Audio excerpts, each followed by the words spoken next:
నమస్తే. నేను మీ జర్నలిస్ట్ రవిచంద్ర. ఆంధ్రప్రదేశ్ రాజకీయాల్లో వైసీపీ అధినేత, మాజీ ముఖ్యమంత్రి జగన్మోహన్ రెడ్డి గారిని ఒక విలన్‌గా చిత్రీకరించే ప్రయత్నాలైతే జరుగుతున్నాయి. గతంలో ఆయన ప్రభుత్వ హయాం అంటే 2019 నుంచి 24 మధ్య కాలంలో జగన్మోహన్ రెడ్డి గారు రాష్ట్ర అభివృద్ధికి గానీ, లేదంటే సంక్షేమం కోసము ఎంతగా పాటుపడ్డారో చాలామందికి తెలిసిన విషయమే. అయినా సరే 2024 ఎన్నికలకు ముందు గానీ, తర్వాత 2024లో భారీ మెజార్టీతో అధికారంలోకి వచ్చిన తర్వాత గూడా అటు జగన్మోహన్ రెడ్డి గారి నామస్మరణ లేకుండా, జగన్మోహన్ రెడ్డి గారి పేరెత్తకుండా ఈ 18 నెలల కాలంలో అటు ప్రభుత్వం ఎలాంటి పరిపాలన గూడా సాగించలేదు. ఇప్పటికీ గూడా జగన్మోహన్ రెడ్డి గారిని విలన్‌గా చిత్రీకరించే ప్రయత్నాలు జరుగుతూనే ఉన్నాయి. దీనికి చాలా ఎగ్జాంపుల్స్ మనం చెప్పుకుంటూ రావచ్చు. ఇక తిరుమల లడ్డూ విషయానికి సంబంధించి దాంట్లో జంతువుల కళేబరాలకు సంబంధించినటువంటి కొవ్వు కలిసిందని, లేదంటే పంది కొవ్వు కలిసిందని చెప్పి దీనిపైన తెలుగుదేశం పార్టీ అధినేత, ముఖ్యమంత్రిగా ఉన్నటువంటి చంద్రబాబు నాయుడే బహిరంగంగా ప్రెస్ మీట్‌లో స్టేట్మెంట్ ఇచ్చారు. అయితే తరువాత దీనిపైన ఏం తేలిందబ్బా అంటే ఒక సిట్ అని ఎంక్వైరీ చేశారు. ఆ తర్వాత దాంట్లో కల్తీ నెయ్యి మాత్రమే కలిసింది అని చెప్పి ఒక దర్యాప్తు అయితే బయటికొచ్చింది. ఇక రెండవది పరకామణికి సంబంధించి. పరకామణికి సంబంధించినటువంటి కేసులో కూడా ఆ వ్యక్తి రూ. 72,000 ఏదో పరకామణి దాంట్లో దొంగతనం చేస్తే ఆయన ఆస్తుల్ని కూడా రాయించుకున్నారు. అక్కడి వరకు బాగానే. కానీ దీన్ని కూడా జగన్మోహన్ రెడ్డి గారికి ఆపాదించాలి అని చెప్పి ప్రయత్నాలు చేశారు. ఒకవేళ తిరుమల లడ్డూలో నెయ్యిలో కల్తీ జరిగితే దానికి సంబంధించినటువంటి డైరీ మీ ప్రభుత్వ హయాంలో అంటే 2014 నుంచి 19 మధ్య కాలంలో జరిగినటువంటి ఏవైతే డైరీలకు సంబంధించినటువంటి టెండర్ల ప్రక్రియలోనే ఏఆర్ డైరీకి మీరే ఇచ్చారు. అప్పుడు బోలేబాబా డైరీగా పేరున్న తర్వాత ఏఆర్ డైరీగా మారిపోయింది. దాన్ని మీ ప్రభుత్వ ఆధీనంలోనే దానికి టెండర్ ప్రక్రియ కూడా ఓకే చేశారు. కానీ జగన్మోహన్ రెడ్డి గారే వాటికి టెండర్లు ఇచ్చినట్టుగా, జగన్మోహన్ రెడ్డి గారే కల్తీ నెయ్యి చేయమన్నట్టుగా ఆయనను ఆపాదిస్తూ తీసుకొచ్చారు. ఎందుకు ముఖ్య కారణం అంటే ఇక్కడ జగన్మోహన్ రెడ్డి గారు ఒక క్రిస్టియన్ అనే సిద్ధాంతము ఆయనకు దేవాలయాలపైన, అక్కడ దేవుళ్ళపైన నమ్మకం లేదు అని చెప్పి ఒక చిత్రీకరించే ప్రయత్నాలు చేశారు. కల్తీ లడ్డూలో జరిగితే దానికి బాధ్యులెవరు? టీటీడీ చైర్మనో, టీటీడీ ఈవోనో లేదంటే అక్కడ పనిచేసేటువంటి అధికారులను అడగాలి. కానీ డైరెక్ట్‌గా సీఎం స్థాయి వ్యక్తి లడ్డూలో కల్తీ చేయమని ఎక్కడైనా ఇన్వాల్వ్ అవుతాడా? ఇక పరకామణికి సంబంధించి కూడా జగన్మోహన్ రెడ్డి గారి హయాంలో జరిగింది, జగన్మోహన్ రెడ్డి గారి హయాంలో జరిగిందని పదే పదే విస్తృతంగా ప్రచారం చేశారు. పరకామణికి సంబంధించినటువంటి ఆ డబ్బులు ఎవరో దొంగతనం చేస్తే దానికి ఈ 72,000కు జగన్మోహన్ రెడ్డి గారు ముఖ్యమంత్రిగా ఉన్నప్పుడు ఏదైనా లింక్ అనేది ఉంటుందా? అసలు దీన్ని కూడా అటు పూర్తిగా జగన్మోహన్ రెడ్డి గారి మీద తోసే ప్రయత్నాలు చేశారు. కానీ ఇక అభివృద్ధి విషయానికి చూసుకుందాం.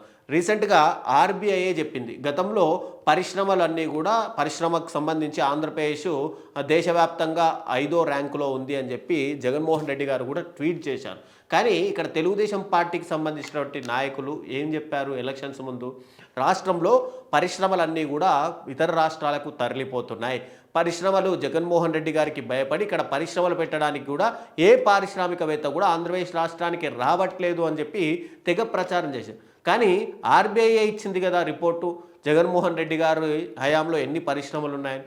తర్వాత ఎలక్షన్స్ ముందుకు ఇదే కూటమి ప్రభుత్వంకు సంబంధించినటువంటి నాయకులు తెగ ప్రచారం చేశారు. రాష్ట్రం మొత్తం కూడా అప్పుల్లో కూరుకుపోయింది. 7,00,000 కోట్లు, 8,00,000 కోట్లు, ఎవరిష్టం వచ్చిన ఫిగరు వాళ్ళు చెప్తూ వచ్చారు. తీరా అసెంబ్లీలో మీ యొక్క ఆర్థిక శాఖ మంత్రి పయ్యావుల కేశవే అక్కడ మాట్లాడుతూ కేవలం జగన్మోహన్ రెడ్డి గారి హయాంలో 3,00,000 కోట్లు మాత్రమే అప్పు జరిగింది అని. అది కూడా కరోనా లాంటి మహమ్మారి దేశవ్యాప్తంగా అతలాకుతలం చేసినటువంటి సమయంలో కూడా జగన్మోహన్ రెడ్డి గారు ఎలాంటి సంక్షేమ పథకాలు ఆపలేదు, ప్రభుత్వ ఉద్యోగులకు రావాల్సిన జీతాలు ఆపలేదు, పెన్షన్లు ఆపలేదు, ఇవ్వాల్సినటువంటి ప్రతి హామీని నెరవేరుస్తూ వచ్చారు. నాడు నేడు అంటూ ప్రభుత్వ పాఠశాలల్ని అభివృద్ధి చేశారు. అలాంటి సమయంలో కూడా కరోనా సమయంలో కూడా కేంద్రంతో ఫైట్ చేసి 17 మెడికల్ కాలేజీలను తీసుకొచ్చారు.